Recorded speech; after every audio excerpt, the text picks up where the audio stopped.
Bonjour, je vais vous faire une petite vidéo pour ce travail d'arabe très rapide au sujet des différents gladiateurs du système qui se prennent pour des tigres de papier et qui s'attaquent à de vrais lions, à de véritables dinosaures d'intégrité et de professionnalisme. Je veux faire allusion par exemple à Monsieur Bourdine ou à Monsieur Dimbourg, journaliste de profession qui est en passe de se faire éjecter par une qui a des dents beaucoup plus longues que lui, Apolline de Malherbe, je crois, sur BFM TV ou RMC, enfin je les confonds. On dirait qu'ils appartiennent au même groupe, au même conglomérat. Il a reçu donc le professeur Raoult et il a été d'une agressivité, mais c'est incroyable. J'ai l'impression que Bourdin a été piqué par le chikungunya, ou qu'il aurait la dingue, ou un moustique tigre se serait attaqué à lui et que depuis, Bourdin se prendrait pour un tigre. Tigre de papier, je disais, pour Bourdin, et qu'il se calme un peu. Il peut être au service des grands et des puissants et d'aller dans le sens du poil. Il doit quand même rester respectueux avec les hommes, les vrais, ceux qui ont des choses à dire et qui ont effectivement pas d'argent sale sur leur compte en banque. Alors que les médias défendent les labos pharmaceutiques, etc., qui collaborent avec eux sur le plan médiatique, c'est leur affaire. Mais autant d'agressivité demande à ce que ce soit un peu expliqué. Vous l'avez compris, c'est que la majeure partie des Français, malgré le matraquage, la diabolisation de ceux qui défendent la chloroquine et le traitement azithromycine, comme M. Raoult, ou comme le docteur de l'Épine ou le professeur Perron, eh bien effectivement sont victimes d'un véritable passage à tabac, de véritables ratonnades médiatiques. Pourquoi? Parce que malgré le matraquage et l'intensité des missiles balancés par tout le conseil sanitaire ou le conseil de santé, eh bien l'opinion reste clairement du côté du professeur Raoult et de ces gens qui leur inspirent. Et donc il fallait et il faut effectivement retourner l'opinion. Pourquoi? En fait, les médias se fichent un peu de l'opinion.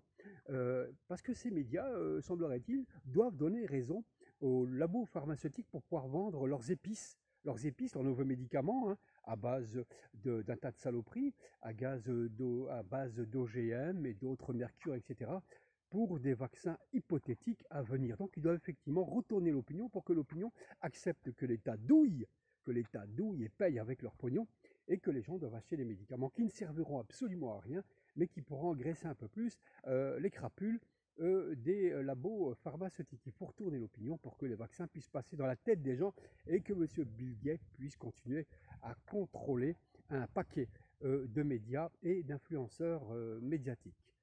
Donc Raoult a effectivement giflé ce matin Bourdin. Bourdin, il ne fallait pas. Bourdin, vous êtes sur le départ, on vous regrettera parce que celle qui va prendre votre place a des dents très longues, elle ne raye pas uniquement le parquet.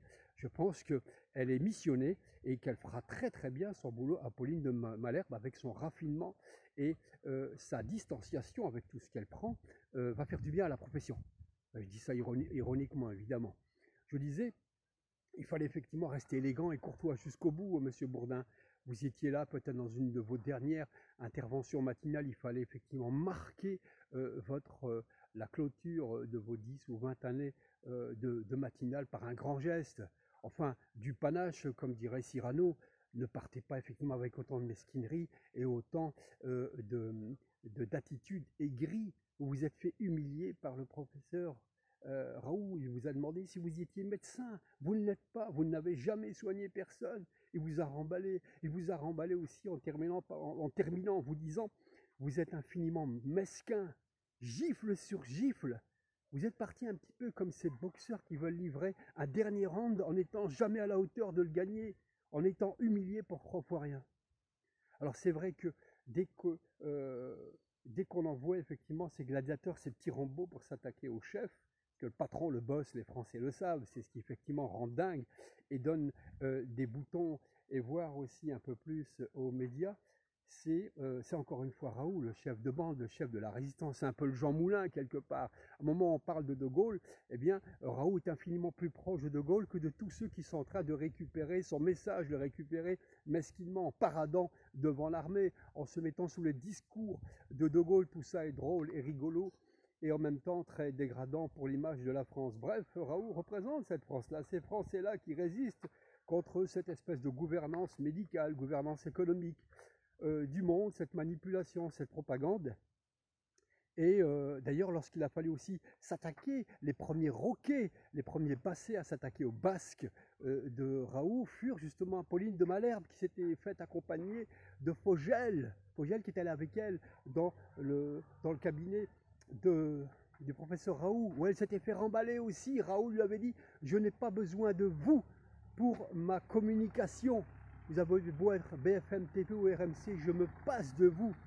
Je n'ai pas besoin d'un pseudo-ministère de la vérité ou de la recommandation ou de la propagande. Je parle quand j'ai à parler, j'ai ma conscience pour moi. Grosso modo, Apolline s'est faite rembarrer aussi. Elle est partie, comme diraient les jeunes, avec le slip sur la tête.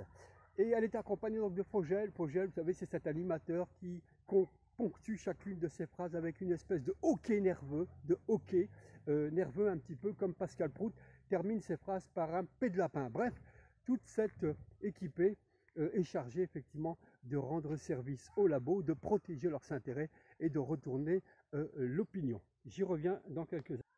Vous aurez sans doute remarqué que tous ceux qui se mettent du côté d'un Raoult ou d'un docteur Perron qui a écrit un livre magnifique que je vous conseille de racheter qui s'appelle « Quelle est l'erreur qu'ils n'ont pas commise ?» en parlant de ce gouvernement finalement d'apprentis, de stagiaires, à des stagiaires à qui on a filé quand même le commerce de la République. C'est vachement flippant et inquiétant. Il va falloir réfléchir. Les élections arrivent, ne restez pas chez vous.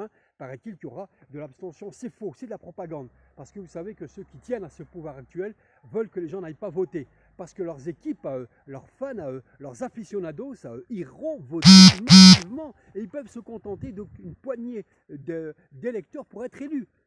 Même s'il y a 10%, 5%, l'essentiel c'est d'avoir la majorité même sur 5%. Donc ils s'en fichent. Et d'ailleurs, le pouvoir actuel regarde vers la ligne bleue de l'horizon avec Marine, parce qu'ils sont sûrs effectivement de se retrouver côte à côte. Et quand ils se retrouveront côte à côte, évidemment, Marine est sûre de l'avoir bien profond. Et Macron, effectivement, de terminer effectivement en triomphant sans avoir combattu. À vaincre sans péril, en triomphe sans gloire, disait le proverbe. Je disais, tous ceux qui défendent le professeur Raoult sont dézingués. Regardez Jean-Marie Bigard, systématiquement dézingué, discrédité, vulgaire, grossier, agressif. Tout est fait pour cet homme qui était au pinacle hier pour le descendre aujourd'hui. Tout ça parce qu'il ne défend pas les intérêts des milliardaires de la santé ou de la manipulation ou les spécialistes du vaccin. Et le dernier qui est allé en guerre, il a osé quand même le moustique de l'humour, s'attaquer à Bigard récemment, c'est Semoun qui ne faisait plus rien depuis son divorce avec Patrick, entre parenthèses, depuis son divorce avec Dieudonné. Il n'existe plus réellement. On a vu la réalité de son humour. Je l'appelais souvent Elie Semoun, Elie Semou. Semou en termes d'humour. Il a essayé un moment une percée à rire sur les religions. L'islam, évidemment, il a été d'une grande violence, complètement à côté de la plaque. Son humour autour de l'islam, en essayant d'être dur. Genre, on peut dire ce qu'on veut.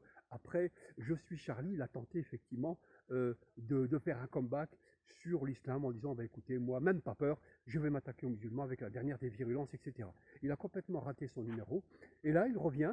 C'est l'occasion pour lui d'exister un peu en s'attaquant à qui? Eh bien, en tapant sur les hommes qui sont déjà l'objet de violences groupées, à savoir sur Bigard, en disant que sa candidature n'a aucun sens, etc., etc. On sent que ce n'est pas la candidature de Bigard qui le dérange, mais c'est ses prises de position en faveur de Raoult et de la chloroquine, etc., etc. Bref, il y en aura encore aussi beaucoup comme ça, des ringards qui vont venir à l'attaque pour essayer de dézinguer et de discréditer la chasse gardée, comment dire, la garde prétorienne de Raoult, mais je pense que l'opinion ne sera pas retournable aussi facilement. Les seuls qu'on peut retourner aujourd'hui, ce sont les députés achetés ou vendus. On n'a pas dit à quel prix, disait Coluche, mais ils sont à vendre ou acheter.